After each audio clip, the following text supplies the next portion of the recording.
जय हिंद, नमस्कार। मैं अंबर जैदी स्वागत करती हूँ आप सबका एक बार फिर से हमारे आज के कार्यक्रम में। भारत ने अपना 79th इंडिपेंडेंस डे बनाया और उस जश्न पर प्रधानमंत्री मोदी ने लाल किले के प्राचीर से एक अहम भाषण दिया। और हम जानते हैं कि आजकल का जो माहौल है उस सब के बीच में हम अगर देखें तो हर तरफ दुनिया भर में अनसर्टेनिटी के बादल छाए हुए हैं। और एक तरफ अमेरिका के प्रेसिडेंट डोनाल्ड ट्रंप हैं जो ग्लोबल लीडर कम और स्कूल यार्ड बुली ज़्यादा नज़र आ रहे हैं। और दूसरी तरफ चाइना है जो काफ़ी अनप्रेडिक्टेबल है और दुनिया के जो क्रिटिकल मिनरल्स हैं या रिसोर्सेज हैं उनके ऊपर पूरा कब्जा जमाए हुए हैं। और और उसके और तीसरी तरफ पाकिस्तान पाकिस्तान बार बार भारत को धमकी देता रहता है।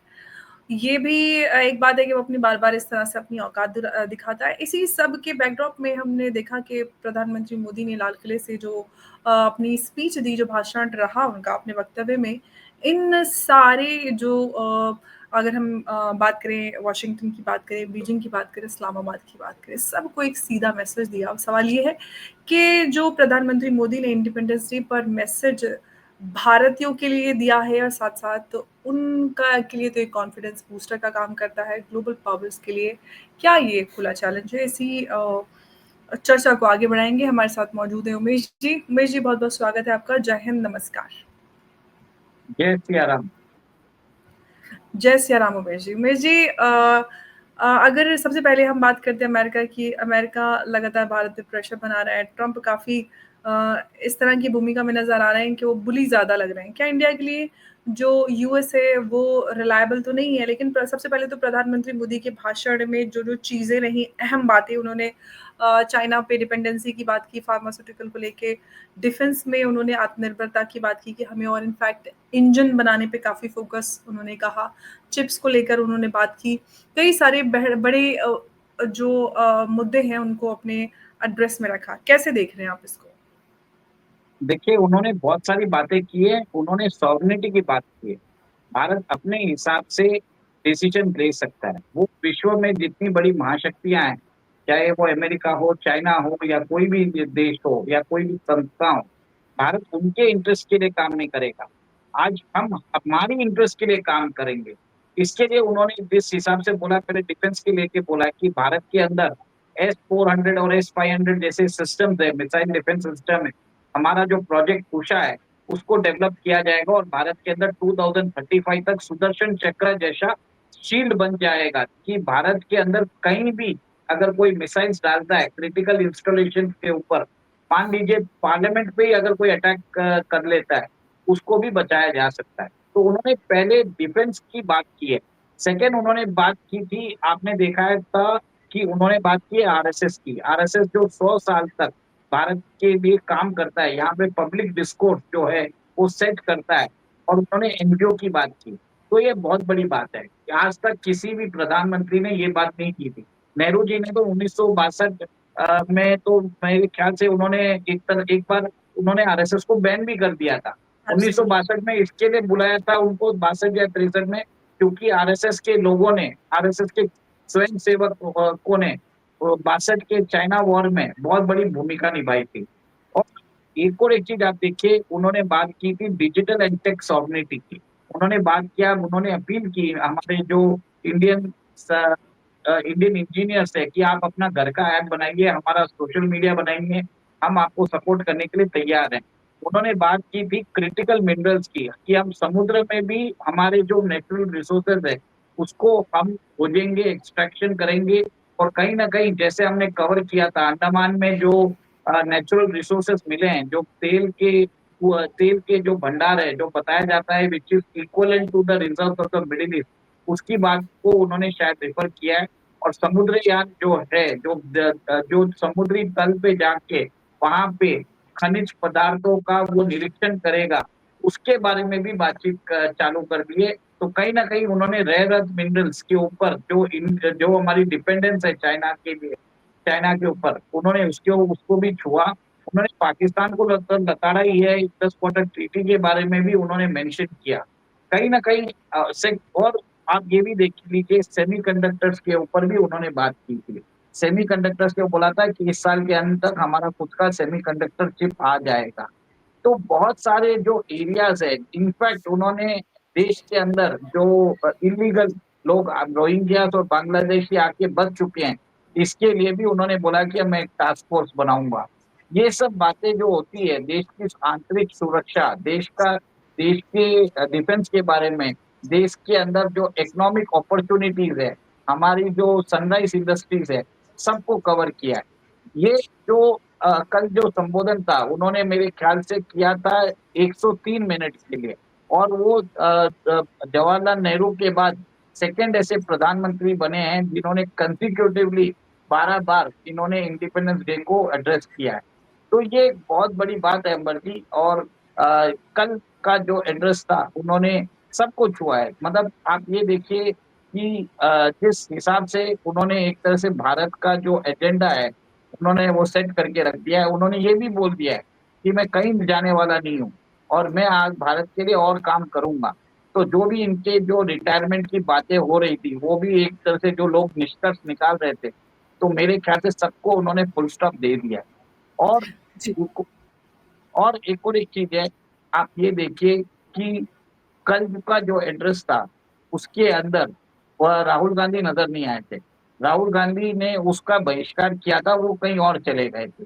तो देश के जो ऑपोजिशन लीडर हैं, जो राहुल गांधी जी हैं, उनको एक तरह से आना चाहिए था। इसका बहिष्कार करने में कोई मतलब नहीं रहता है। तो ये एक चीज बताता है कि कहीं ना कहीं देश के अंदर आंतरिक प्रॉब्लम्स क्रिएट हो सकते हैं फ्यूचर में। जी, लेकिन प्रधानमंत्री मोदी के मैसेज से ये एड्रेस से ही मैसेज साफ है कि ग्लोबल स्टेज पे भारत अपने टर्म्स पे खेलेगा। क्या इससे इंडिया की जो फॉरेन पॉलिसी है वो और एग्रेसिव हो गई है? भारत की पॉलिसी भारत के इंटरेस्ट के लिए काम कर रही है, ये एग्रेसिव नहीं हुई है। ओके। आप ये देख लीजिए, this is not an aggressive attitude, मेरा ये मानना है। और उन्होंने तो कल जो बताया भी था, आपको ध्यान है, उन्होंने बोला कि जीएसटी को रैशनलाइज करने वाले हैं, जीएसटी के अंदर नेक्स्ट जनरेशन रिफॉर्म्स लेके आने वाले हैं। और हुँ, और बताया जाता है कि सिर्फ दो स्लैब रहने वाले हैं, 5 और 18%। जो 12% का जो स्लैब है, उसके अंदर जो जितने भी प्रोडक्ट्स है, वो 5% में लेके आ जाएंगे। और बहुत सारे जो मेडिकल इंश्योरेंस पे टैक्स है, वो शायद कम कर दिया जाएगा। 28% का स्लैब को हटा के 18% में लेके आ जाएंगे। तो उन्होंने तो नेक्स्ट जनरेशन रिफॉर्म्स की बात की है। हुँ। लेकिन अगर हम बात करें भारत की, तो भारत के लिए एक ही वक़्त में यूएस और चाइना दोनों को हैंडल करना अ, कितना बड़ा चैलेंज हो सकता है? क्या भारत ये कर पाएगा? देखिए, भारत दोनों को हैंडल कर लेगा। भारत तो आपको मालूम है, कल जो मीटिंग भी हुई थी डोनाल्ड ट्रंप और व्लादिमीर पुतिन के अंदर, वो भी भारत के कारण ही हुई है। और हुँ, भारत ने कहीं ना कहीं करके पुतिन को समझाया होगा कि आप एक बार मिल लीजिए, उनको समझ लीजिए उनके मन में क्या है। और कहीं ना कहीं ये देखिए कि सॉफ्ट स्टैंड होने वाला है। और यूक्रेन के अंदर जो अभी युद्ध चल रहा है, उसमें भारत की भूमिका बहुत स्ट्रांग होने वाली है। सेकेंड, चाइना के साथ हम हमारे रिलेशन इंप्रूव कर रहे हैं, हम जापान के साथ हमारा रिलेशनशिप इंप्रूव कर रहे हैं। तो मेरा ये मानना है कि सब जगह भारत अपना इंटरेस्ट के हिसाब से काम कर रहा है, और लोगों को समझ में आ रहा है कि अगर हमें भारत को अगर इन्वॉल्व करना है, तो हमें कुछ देना भी पड़ेगा उनको, सिर्फ हम ले नहीं पाएंगे। हम अपना जो डिक्टेशन थे उनको भारत मानेगा नहीं। तो ये समझने में कुछ लोगों को तकलीफ हो रही है, टाइम हो रहा है, पर समझ जाएंगे। आखिर में समझना तो पड़ेगा ही ना, कोई दूसरा उपाय तो नहीं। जी। अगर प्रधानमंत्री मोदी की स्पीच की बात करें, तो उमेश जी, आप इसको सिम्बॉलिक समझते हैं या आने वाले 10 वर्षों के लिए भारत का एक रोड मैप डिसाइड करती है?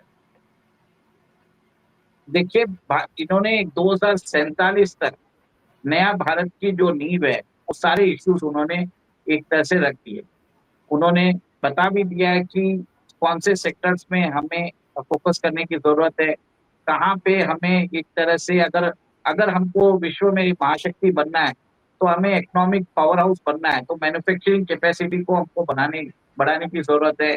हमें वहाँ पे जो हमारे उत्पाद है, उसको कम कम लागत में बनाने की जरूरत है। उन्होंने सबके ऊपर कल उन्होंने एक क्लियर रूपरेखा दे दी थी। तो मेरे हिसाब से 2047 तक का उन्होंने एक तरह से रोड मैप दे दिया है। और इसको कारगर करने के लिए वो बोले हैं कि मैं कहीं जाने वाला नहीं हूँ, मैं यहीं पे रहूँगा और इसको पूरा करके जाऊँगा।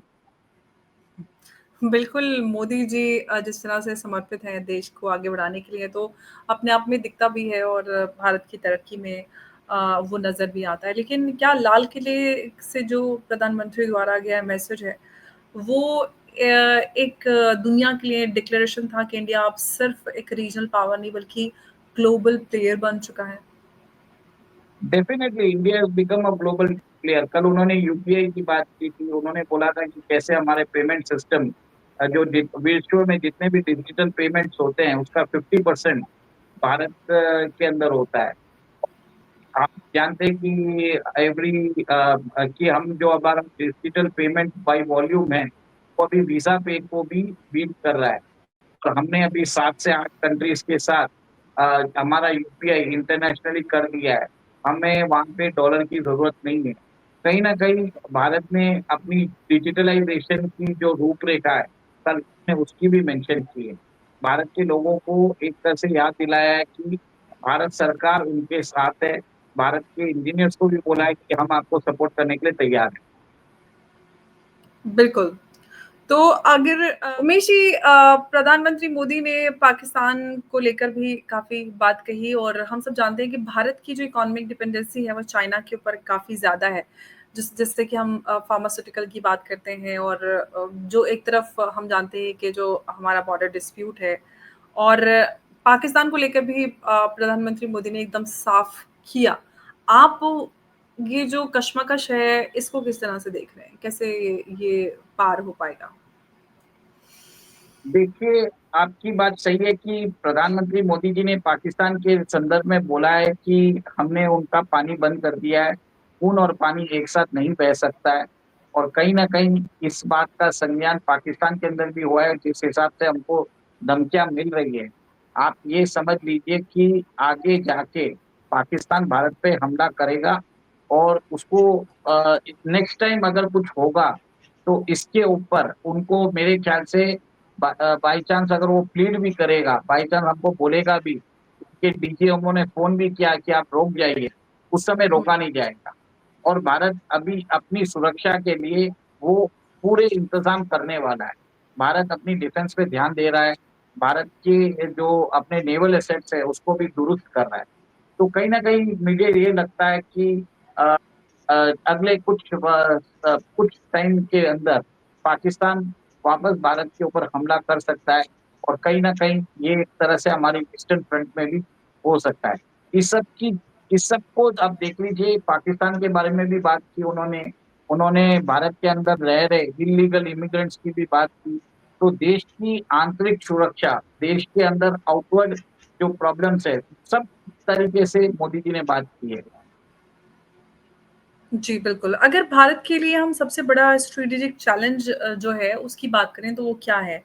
अमेरिका की जो अनप्रेडिक्टेबिलिटी है वो या फिर हम चाइना की बात करें बीजिंग की उसकी एम्बिशियस जो एक पॉलिसी है, दूसरी तरफ पाकिस्तान की हॉस्टिलिटी, पाकिस्तान के साथ जो हमारा रिश्ता है उस देखिए, पाकिस्तान के साथ जो हमारा रिश्ता है, वो कभी भी बेहतर नहीं हो सकता, क्योंकि ये जी, देश का जन्म भी ऐसे हुआ है कि वो एंटी इंडिया का सेंटीमेंट से ही हुआ है। जी। पाकिस्तान हमको पाकिस्तान का पाकिस्तान बनने से पहले तो ये अखंड भारत ही था, ये तो ब्रिटिश इंडिया ही था, इनको ये समझ में नहीं आ रहा है। और आप हुँ, ये भी देख लीजिए जब ये इन लोगों का जब फर्स्ट कॉन्स्टिट्यूशन शायद 1954 या 56 में आया था। उससे पहले ये गवर्न हो रहे थे गवर्नमेंट ऑफ इंडिया एक्ट 1935 से। और ये अपने आप को अलग बताने के चक्कर में भारत को और ज़्यादा तकलीफ पहुँचा रहे हैं, भारत के साथ दुश्मनी मेंटेन कर रहे हैं। तो कहीं न कहीं मेरा ये मानना है कि पाकिस्तान को जब तक हम फर्दर बाँट नहीं लेते, फर्दर उसका विघटन नहीं कर देते, पाकिस्तान सुनने वाला नहीं है। भले ही आप उनको हमारे से वो लड़ता भी रहेगा, हमारे सामने झुक भी जाएगा, फिर वापस वो हमारे साथ आतंकवादियों को सपोर्ट करेगा। ये सब उसके फितरत में है। अगर वो एंटी इंडिया स्टैंड रखेगा नहीं तो पाकिस्तान अपने आप ही कोलैप्स हो जाएगा। और आप देखिए कि बलूचिस्तान के अंदर फ्रीडम मूवमेंट्स की बात होना चालू हो गई। बलूचिस्तान के लोगों ने पाकिस्तान के झंडे गिराए हैं। पाकिस्तान के झंडे जलाए हैं, वो अपने आप को पाकिस्तान का मानते ही नहीं है। इनफैक्ट आप ये देखिए कि इवन खैबर पख्तूनख्वा का एरिया देख लीजिए, वहाँ पे भी सेपरेटिस्ट मूवमेंट चल रहे हैं। सब ये पाकिस्तान से एक तरह से इंडिपेंडेंस चाहते हैं। तो ये जो लाहौर के जो जनरल्स हैं, जिन्होंने पाकिस्तान का जो इन्होंने अभी एक बना के रखा है स्टेट, ये ज़्यादा दिन चलने वाला नहीं है, ये मेरा मानना है। सिंपल सा लेकिन बात है, हमें जी। सिंपल सी बात है, हमें बलूचिस्तान को सपोर्ट करना है, ये हमें हमें ध्यान रखना पड़ेगा। बिल्कुल, मैं इस बात के साथ एग्री करती हूँ कि हम अगर जनता के लेवल पे बात करें तो हम वहाँ तक तो करते हैं, लेकिन ऑफ़िशियली हम बलूचिस्तान को लेकर उस तरह से समर्थन नहीं देते जो मुझे लगता है देने की आवश्यकता है। लेकिन उमेश जी, एक और बात मैं आपसे जानना चाहूँगी कि 79th इंडिपेंडेंस डे भारत मना रहा है। उसके साथ आपको लग रहा है कि क्या एक नई सेंचुरी को भारत क्लेम कर रहा है या अभी भी पुराने दोस्त और दुश्मनों के अंदर फँसा हुआ है? भारत के कल जो स्टेटमेंट आया प्रधानमंत्री का, उन्होंने भारत को फॉरवर्ड लुकिंग की सोच के ऊपर डायरेक्शन दिया है। उन्होंने सारे वैसे सेक्टर्स की बात की है जिसमें भारत ग्रो कर सकता है, और वो ग्रो करने के लिए जो पॉलिसीज है वो भी आउटलाइन किया है। अब इसका एक तरह से हमें बाहर से इन्वेस्टमेंट चाहिए, हमें एक और भारत ने एक तरह से चाइना के साथ अपनी जो बॉर्डर डिस्प्यूट है उसको साइड में रख के उन्होंने उधर भी बातचीत करना चालू कर दिया है, ताकि देश के अंदर इन्वेस्टमेंट्स आए, देश के अंदर टेक्नोलॉजी आए। तो कहीं न कहीं ये फॉरवर्ड लुकिंग सोच उसने ऑलरेडी एक तरह से दृष्टिकोण दे दिया है, लोगों को एक विज़न दे दिया है। अब उस विज़न के हिसाब से हमें अपने जो एक्शंस है उसको टेलर मेड करना पड़ेगा। We have to take actions for the vision for the prime minister he has taken. ये मेरा मानना है। जी, बिल्कुल। और मुझे ये लगता है कि प्रधानमंत्री मोदी का लाल किले से दिया गया मैसेज ना सिर्फ़ एक सिंबॉलिक स्पीच है, बल्कि एक स्ट्रैटेजिक डिक्लेरेशन था कि उसको पूरी तरह से दुनिया भर के लिए जो ग्लोबल पावर्स भारत को प्रेशराइज़ करने की या बुली करने की कोशिश कर रही हैं। एक तरफ अमेरिका जो बुली जैसा नज़र आ रहा है, दूसरी तरफ चाइना और पाकिस्तान जो जिनके साथ हमारे डिस्प्यूट्स हैं, चाइना के साथ हमारा बॉर्डर कॉन्फ्लिक्ट, लेकिन पाकिस्तान जो है लगातार वो आतंकवाद जो सबसे खतरनाक है वो करता रहता है। और बीच में है भारत। भारत जो अपना पाथ खुद डिसाइड करना चाहता है, जो अपनी इंडिपेंडेंट जो फॉरेन पॉलिसी है उसको अपनाए हुए है और किसी भी तरह के प्रेशर में नहीं आता। और अब अभी असली टेस्ट तो बाकी है कि भारत अपने शब्दों को जो ग्लोबल एक्शन है उसमें कन्वर्ट कर रहा है और आगे कर पाएगा, और किस तरह से जो इंडिपेंडेंस डे पर जो प्रधानमंत्री मोदी ने स्पीच दी है उस पर हम कितना अमल होते हुए देखते हैं और किस तरह से भारत और आत्मनिर्भरता की ओर कितनी मजबूती से बढ़ता है। बड़े सारे सवाल हैं और जवाब अब भारत लगातार इन ग्लोबल पावर्स को दे रहा है। उमेश जी, बहुत-बहुत धन्यवाद आपका हमारे साथ आज की इस चर्चा में जुड़ने के लिए। नमस्कार, जय हिंद, जय भारत। जय सिया राम। जय सिया राम उमेश जी।